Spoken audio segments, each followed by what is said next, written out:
I reviewed the marriage registration form and submitted it to the clerk along with my fiancé, Chris. The clerk said, "Let me check this for you," and took the form. While we waited, Chris walked over to his family, looking happy. I thought about how we could build a happy family together and get along well with his family. But then I overheard Chris and his family talking, and their words shocked me.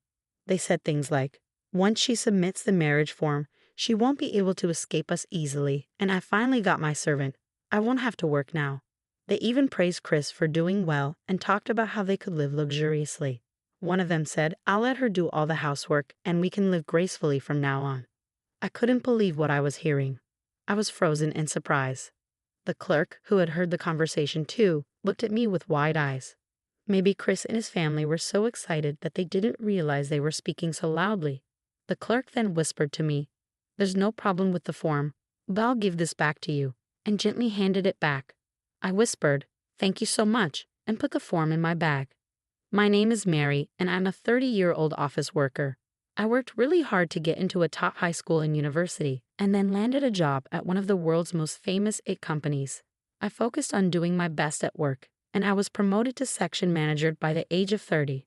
The more I worked, the more results I saw, which I enjoyed because it suited my personality. But sometimes I feel lonely. It's been a long time since I had a boyfriend. When I see my friends getting married or having babies and looking happy, I sometimes feel sad and wonder if I'll be alone for the rest of my life. "Mary, what are you thinking about?" my coworker Justin asked. "Oh, hi, Justin. Did I look like I was deep in thought?" I replied. "You looked like something was bothering you," he said. "It's nothing, but thank you for worrying," I responded. Justin walked away, but I started to think, maybe I really do need to find a boyfriend. I asked a friend for advice, and she threw a home party for me. That's where I met Chris. He's the same age as me and also works for an IT company, so we had a lot in common to talk about. We started dating, and things went smoothly as we got to know each other better and better. Chris is very family-oriented, and I got to meet his family early on. I was often invited to his parents' house for dinner. "Mary, nice to meet you. I'm Chris's mom, Catherine," she introduced herself. "And I'm his dad, Mark," his father said. "Nice to meet you. I'm Mary," I replied. Then his sister joined in. "Hi, I'm Chris's sister, Kate." I didn't know Chris had such a cute girlfriend. His family seemed really nice. "Do you have any foods you don't like?" they asked. "No, I can eat anything," I said. "Chris used to be a picky eater," his mom mentioned. "Oh, that was just a childhood thing," Chris chimed in. "What did Chris hate?" I asked. "He hated broccoli and asparagus. I had to shred them and hide them in meat," his mom said, laughing. "Mom, stop it. You're embarrassing me," Chris protested. They were such a friendly and happy family, just what I always wanted. When I was in middle school, my parents got divorced. I lived with my dad, while my sister lived with our mom. My sister and I didn't get along very well, so I wasn't too sad when we were separated. The reason for my parents' divorce was that they both loved their work and didn't want to handle the housework. In the end, they decided to split up, each taking one child, so they could equally share the responsibilities. Both my dad and mom had high incomes, so we never had any trouble living. My dad wasn't indifferent, but he mostly let me be on my own and gave me a lot of freedom. I really wanted to become independent, and I thought the best way to do that was to get into a top university and land a good job. So I studied really hard. Eventually, I was able to get a job at one of the most famous IT companies in the world. But even with all that success, I had never really felt the warmth of family love. That's why I adored Chris's warm and close-knit family. "Think of us as your other family," Chris once told me. I guess he said that because he knew about my situation. I was regularly invited to his parents' house for dinner. His sister Kate even started treating me like a real sister and often asked me for advice about work. After graduating from university, Kate got a job at a company that was pretty awful, long hours, no overtime pay, and way too much work. So she quit and started working part-time at an ice cream shop. Now she's looking for a full-time job and often asks for my advice. "Thank you, Mary. This is really helpful," she would say. "It's okay, Kate. I like talking to you," I'd reply. "Mary, you're like a real big sister." "I've always wanted a big sister," Kate told me one day. Oh, that's so sweet. My own sister never thanked me for anything and wasn't as nice as you at all, I said. Really? Then let's go to lots of places together, Kate suggested. Great, let's do that. I agreed. Wow, I'm so happy. There are so many cafes and restaurants I want to visit with you, Kate said excitedly. Okay, then let's go. We both have a day off, I replied. Yay, I'm so excited. Kate was really cute, and I was glad to get to know her better. It was around this time that Chris surprised me by proposing. Mary, will you marry me? I want to build a warm family with you, he said. I was so happy when Chris proposed to me, and we immediately told his family the good news. Oh, you're finally getting married, his mom exclaimed. Finally, Chris proposed to you. And now you're going to be my sister-in-law, Kate added excitedly. His family was thrilled, and they started talking about the wedding plans right away. Chris looked overjoyed too. That day, we had dinner with them and then headed home. When I got back to work, everyone congratulated me. Mary, are you getting married? They asked. Yes, I'm finally getting married, I replied, feeling happy and proud. Congratulations, they all said, and I thanked them. On our next day off, we were invited to Chris' parents' house again, this time for lunch.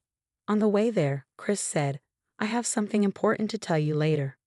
Okay, I replied, curious but expecting it to be something good since Chris seemed so happy. When we arrived at his parents' house, there was a stuffed turkey on the table. Are you celebrating something today? I asked. Chris's mom smiled and said, I'm just so happy thinking that Mary is going to be my daughter-in-law. She looked so sweet and shiny with joy as she said it. We opened some cold beers and enjoyed the turkey, chatting happily. After a while, Chris suddenly said, Oh, I almost forgot to tell you something important. I'm thinking of going to the marriage registry today. What? I was taken back. Actually, I've already prepared the paperwork, Chris continued. I was surprised. Sure, we were going to the marriage registry eventually. But why today? Is today a special day? I asked. No, it's not like that, Chris said. Then why are we doing it today? I asked, still confused. I just wanted to get it done as soon as possible, he explained. But why not wait until after the wedding? I suggested. The wedding is still a long way off, he replied. We had already visited several restaurants and found one we really liked for our wedding. However, it was a very popular place, so we could only reserve it for a few months later. I think we should wait until after the wedding, I suggested, feeling unsure about rushing things. No, I want to be married to you as soon as possible, Chris insisted. The sooner the better for us too, his mom added. Mary, I agree with Chris. You should get married as soon as possible, his dad chimed in. We had been planning to find an apartment that was conveniently located between both our workplaces. But then Chris said, yeah, about that. We were thinking of moving into this house together. What? I was completely surprised. I had assumed we'd be living on our own. I thought we'd be getting our own place. I mean, it takes time to find an apartment, and we also have to prepare for the wedding. Chris explained. That's why I think it would be better to live at my parents' house first and take our time finding an apartment. Chris might have had a point, but the idea of living with his family made me uneasy. I didn't have a great experience living with my own family, and although Chris's family members were all nice, I wondered if it would really be okay. Chris's mom reassured me, we're already ready to welcome you into our family. We understand your situation, so you don't have to worry about anything. After hearing that, I thought I might be able to live with them. Okay, thank you so much, I said, feeling a bit more comfortable. Then let's go to the marriage registry, Kate suggested, and everyone, including Chris and his parents, agreed. I finally said, okay, let's do it, and we all decided to go to the marriage bureau together. Kate, who hadn't been drinking, drove us there. I realized I might have had a bit too many beers and was feeling a little nervous. But as soon as we arrived, I felt the need to go to the bathroom. Before submitting the marriage registration form, I went to the bathroom. When I came back, I saw Chris's parents and Kate chatting happily. I rechecked the form and then submitted it to the clerk along with Chris. The clerk said, "Let me check this for you," and took the form. While we waited, Chris walked over to his family, looking pleased. I felt hopeful about building a happy life with him and getting along well with his family. Just as I was thinking this, I overheard parts of their conversation that filled me with dread. One of them said, once they submit the marriage registration form, she won't be able to escape us easily. Another added, I finally got my servant. I won't have to work anymore. Someone praised Chris, saying, you did really well. From now on, we can live luxuriously. I want a new purse, someone said, and another added, I want golf clubs. We can let her do all the housework. I couldn't believe what I was hearing. What were they talking about? I froze in shock, and I noticed the clerk had also heard their conversation. Her eyes were wide with surprise. Maybe Chris and his family were so excited that they didn't realize they were speaking so loudly. The clerk looked at me and whispered, there's no problem with the form, but I'll give this back to you. She gently handed the marriage registration form back to me. I whispered, thank you so much, and quickly put it in my bag. Just as I did, Chris returned. Has it been submitted with no problems? He asked. Yes, I lied, then added, let's go home. I followed Chris and his family to the car. They had always seemed like a warm, friendly family, but now they just looked frightening. They drove me home that day, but the next morning, Chris told me that since we were married, we should start living together at his parents' house. I agreed and decided to move in, determined to find out if what I overheard was really true. Of course, I pretended that I had canceled my apartment plans and assured Chris that I would handle everything myself. I mentioned that I would sell my belongings to a recycling company soon. With that settled, we moved into his parents' house. However, as soon as I arrived, Chris's family's attitude changed dramatically. Mary, I manage all the finances in this house, his mother said sternly. So you need to put your entire salary into the household account. What? I was shocked, but Chris nodded in agreement. My mom will take care of it. She'll give you money for lunch and anything else you need. And she'll handle the household finances efficiently, Chris explained as if it were no big deal. Really? I asked, still trying to process what was happening. That's right, so don't worry about handing over your entire salary, his mom continued. Oh, and one more thing, you'll be responsible for all the housework. What? I couldn't believe what I was hearing. Do you have a problem with that? His mom asked sharply. I'm working, so it's a bit much to handle all the housework on top of that, I replied, trying to reason with them. Oh, are you such a coward that you won't even try? She snapped back. What? I was stunned. Shut your mouth and start doing the chores, Chris's dad said, giving me the scariest look I'd ever seen from him. Even Kate chimed in, I like your brown bags. Buy some for me too. Chris added, Mary, you're now my wife and a member of this family, so you need to do everything we tell you to. At that moment, I realized this was their true nature. They had been planning to take advantage of me from the start. I don't want to, I said firmly. What? What'd you just say? Chris's mom asked, glaring at me. I can't accept everything you just told me, I replied, standing my ground. I won't do all the housework, and I won't give you my entire salary, I said firmly.